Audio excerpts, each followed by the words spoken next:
Tuan-tuan, kalau saya nak potong kuku, saya potong jari ini dulu, potong jari ini kemudian ini pula, boleh tak? Boleh. Kau suka saya?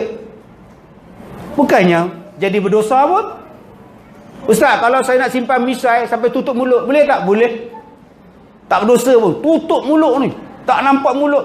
Abang tak ada mulut ke? Ada, tutup balik. Kalau saya buang janggut licin, berdosakah saya? Mazhab Syafi'i kata tak berdosa. Tak apa benda sunnah aja. Tetapi kalau saya putus silaturahim,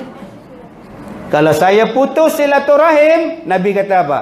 La yu'minu ahadukum hatta yuhibba li akhihi kama yuhibbu li nafsihi.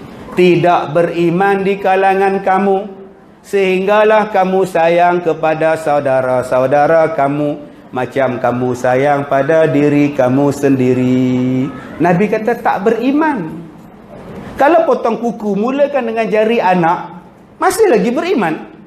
Tapi kalau kita benci pada orang, tak bercakap dengan orang, putus silaturahim dengan orang, Nabi kata la yu'minu, tak beriman kamu.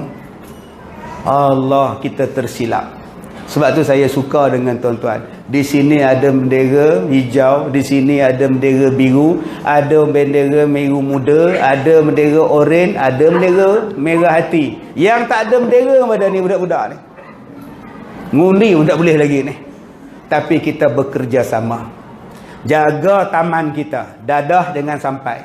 Jaga taman kita, perompak jangan masuk. Jaga surau kita, jangan pecah belah. Biar rahmat turun di taman kita. Barulah kita sama-sama boleh masuk syurga. Janganlah politik 24 jam.